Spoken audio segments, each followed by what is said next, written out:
হজের মাস আলোচনা করছে, খুব সুন্দর। সামনে হজের মাস, বাইতুল্লাহকে কেন্দ্র করেই হজের ইবাদতটা। আর বাইতুল্লাহ 24 ঘন্টা এটা তওয়াফ চলতেই থাকে, হয়তো মানুষ করে না হয় ফেরেশতারা করে। 24 ঘন্টায় বাইতুল্লাহকে আবাদ রাখার জন্য আল্লাহ তাআলা দিয়েছেন। তো ওইটা যেমন আল্লাহর ঘর, এটাও কার ঘর? আল্লাহর ঘর। এটাও 24 ঘন্টা আবাদ করা, এটাকে বলে মসজিদ আবাদের মেহনত। ছোট্ট একটা কারগুজারি বলে আমাদের আশার মাকসাদটা ব্যক্ত করবে।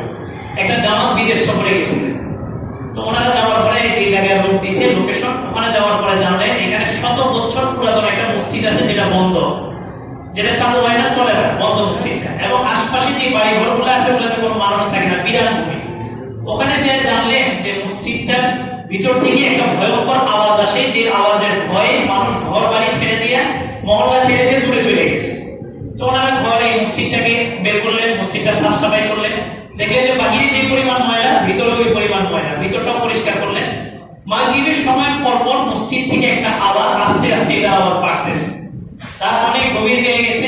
আমির সাহেব যিনি ছিলেন, উনি সাথীদেরকে একত্রিত করছেন, জিকিরে বসাইছেন, নামাজ পড়াইছেন, কোনোভাবেই কাজ হইতেছে না, আওয়াজটা শুধু বাড়তেছে।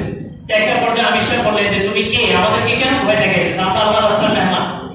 তখন গায়ের থেকে একটা আওয়াজ আসছে যে আমি কোনো মানুষ না, কোনো মাহলুক না, কোনো জিনও না, আমি সরাসরি এই মসজিদ একটা সময় মানুষ দিন রাত 24 ঘন্টা আওয়াজ রাখছে, মানুষ নিজেদের ভিতরে মাসনা মাসাইলের ভেদাভেদ পেরা আমাকে ভুলে গেছে, আমাকে ছেড়ে দিয়েছে। এটা আমার একটা চিৎকার, আর্তনাদের আওয়াজ। আমার মনে চাই এই আর্তনাদের আওয়াজ দিয়ে আমি আকাশ বাতাস সবকিছুকে প্রকম্পিত করে দিই। তো একটা সময় মসজিদ আবাদ হয়েছে, মসজিদটা কোনো কারণবশত কি হয়ে গেছে, বন্ধ হয়ে গেছে। আল্লাহ রাসূল বলেছেন সায়াতি জামান, শেষ জামানে একটা যুগ আসবে, মাসাজিদুহুম আমিরাতুন ওয়া হিয়া খারাবুন মিনাল হুদা, মসজিদগুলো সুসজ্জিত হবে কিন্তু মসজিদের ভিতরে কোনো ধরনের কোনো কি থাকবে না, হেদায়েত থাকবে না। মানুষের ভিতরে নামাজই থাকবে কিন্তু প্রকৃত খুশু-খুজুওয়ালা নামাজি এখানে থাকবে না। এই মসজিদ আবাদ, মসজিদকে কারুকার্য করা, সুসজ্জিত করার পাশাপাশি মসজিদ আবাদের মেহনত আমাদের চালু রাখতে হবে। আল্লাহ তাআলা বলেন ইন্নামা ইয়ামুরু মাসাজিদাল্লাহ মান আমানা বিল্লাহি ওয়াল ইয়াউমিল আখির ওয়া আকামাস সালাহ ওয়া আতাজ যাকাত ওয়া লাম ইয়াখশা ইল্লাল্লাহ। কয়েক শ্রেণীর মানুষ মসজিদ আবাদ রাখে, যে ব্যক্তি মসজিদ আবাদের মেহনত করবে আল্লাহ বলেন ফাসা উলাইকা ইয়াকুনু মিনাল মুহতাদিন, আল্লাহ তাআলা তাদেরকে হেদায়েত দিয়ে দিবেন। তো আমরা এই মসজিদ আবাদের একটা মেহনত নিয়ে 3 দিন আপনাদের মসজিদে থাকবো, আপনারা আমাদেরকে সহযোগিতা করবেন তো ইনশাআল্লাহ।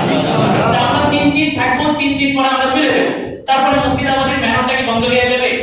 তবে এটা চলতে থাকবে। এই জন্য আমরা একটা মেহনত করব, কিছু মানুষ তৈরি করব, মানুষের দিলের মধ্যে এই তরফটা তৈরি করব যে মসজিদ শুধুই মাত্র 5 ওয়াক্ত নামাজের জায়গা না, বরং মসজিদ এটা হচ্ছে ইবাদতের জায়গা। 24 ঘন্টা এখানে কি চলতে থাকবে? ইবাদত চলতে থাকবে। ফজিলত কি? আল্লাহ তাআলা বলেন ওয়াল্লাযিনা আমানু ওয়া হাজারু ওয়া জাহাদু ফি সাবিলিল্লাহ। দুনিয়ার মানুষ 2 শ্রেণী। এক শ্রেণীর মানুষ যারা ঈমান আনে, হিজরত করে এবং আল্লাহর রাস্তায় জিহাদ করে। আমরা হিজরত করে আপনাদের এখানে আসি। দ্বিতীয় শ্রেণীর মানুষ ওয়াল্লাযিনা আমানু ওয়া নাসারু, যারা তাদেরকে আশ্রয় দিবে এবং সাহায্য করবে। কিসের লাইনে সাহায্য করবে? আরেক আয়াতে আল্লাহ বলেন ফাইনিস্তানসারুকুম ফিদ্দীন ফাআলাইহিমুন নাসর, তারা যদি তোমাকে দ্বীনের লাইনে সহযোগিতা করে। আল্লাহ বলেন এই 2 শ্রেণীর মানুষ উলাইকা হুমুল মুমিনুনা হাক্কা, এরাই প্রকৃত মুমিন। লাহুম মাগফিরাতুন ওয়া রিজকুন কারীম, আল্লাহ তাআলা তাদেরকে maaf করবেন এবং সম্মানজনক রিজিক দান করবেন। সুবহানাল্লাহ। তাহলে এখানে 3টা দিন থাকবো। আমরা দুনিয়ার সব কিছু নিয়ে আসছি আমাদের প্রয়োজনে। আমরা শুধুমাত্র আপনাদের থেকে সহযোগিতা এতটুকু চাই যে আমাদেরকে প্রত্যেকটা ঘরে, প্রত্যেকটা যুবক, প্রত্যেকটা বেনামাজের কাছে আমাদেরকে নিয়ে যাবেন। আমরা ওনাদেরকে দাওয়াত দিয়ে শুধুমাত্র মসজিদমুখী করব। কোনো ব্যক্তির দিকেও দাওয়াত দিব না, কোনো দলের দিকেও দাওয়াত দিব না, আল্লাহর দিকে দাওয়াত দিব। আল্লাহ বলছেন ওমান আহসানু কওলাম মিম্মান দাআ ইলাল্লাহ। ওই ব্যক্তির চাইতে উত্তম কথা কার হতে পারে যে ব্যক্তি আল্লাহর দিকে দাওয়াত দেয়। আমাদেরকে সহযোগিতা করবেন তো ইনশাআল্লাহ। আপনাদের সবাই আওয়াজ আসে না, মনে কষ্ট নাকি? এটা তাকবীর দেন, আল্লাহু আকবার, আল্লাহু আকবার।